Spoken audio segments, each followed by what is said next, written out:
سفر معراج کے بعد نبی پاک علیہ الصلوۃ والسلام گھر آئے تو گھر سے باہر جب آئے تو ایک کنیز کو دیکھا جو رو رہی تھی، بیچاری کمزور سی کنیز تھی اور اس کے ہاتھ میں ایک آٹے کا تھیلا تھا۔ نبی پاک نے فرمایا کیوں رو رہی ہو؟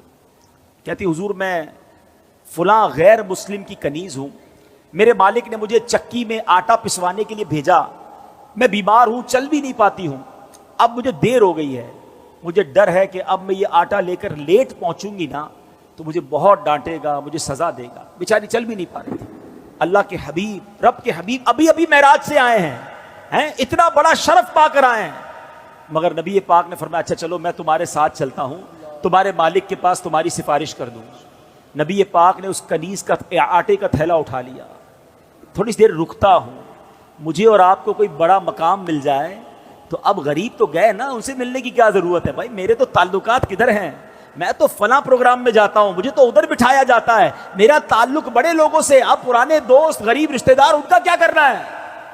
ارے عرش کے دولہا بن کر آئے ہیں اور کنیز کے آٹے کا تھیلا اٹھا رہے ہیں۔ تیری عاجزی پہ لاکھوں، تیری سادگی پہ لاکھوں، وہ سلام عاجزانہ مدنی مدینے والے۔ سنو، میرے آقا اس کے گھر پہنچ گئے، دروازہ کھٹکھٹایا، وہ نبی پاک علیہ الصلوۃ والسلام کو جب دروازے پر غیر مسلم دیکھتا ہے تو ہکا بکا رہ گیا، جانتا تھا کہ یہ مسلمانوں کے نبی ہیں، تو کہا آپ کیسے تشریف لائے؟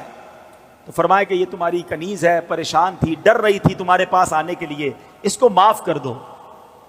وہ بتائیے وہ کیا کہتا ہے، وہ جو غیر مسلم تھا، کہتے پہلے مجھے بتائیے آپ کو آج رات معراج نصیب ہوئی ہے نا؟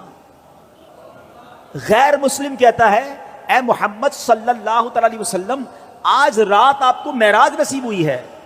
نبی پاک نے فرمایا ہاں ہے۔ سنو، وہ اندر گیا، واپس آیا، اس کے ہاتھ میں تورات شریف یا انجیل مقدس آسمانی کتاب تھی، اور وہ کہتا ہے یہ دیکھیے اس میں نبی آخر الزماں کی یہ نشانی لکھی ہوئی ہے کہ وہ نبی جو آخری نبی ہوں گے، جب ان کو جس رات معراج ہوگی اس رات کی صبح وہ ایک کنیز کے آٹے کا تھیلا اٹھا کر کسی غیر مسلم کے دروازے پر جائیں گے۔ حضور آپ میرے دروازے پر آئے ہیں، میں کلمہ پڑھ کر مسلمان ہوتا ہوں۔ سبحان اللہ، یہ اللہ اکبر۔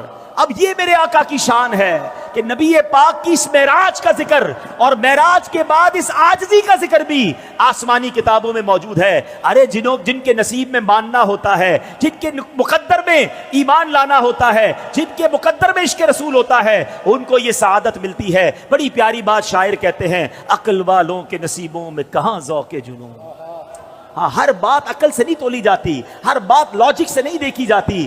عقل والوں کے نصیبوں میں کہاں ذوق جنون، عشق والے ہیں جو ہر چیز لٹا دیتے ہیں۔ جیسے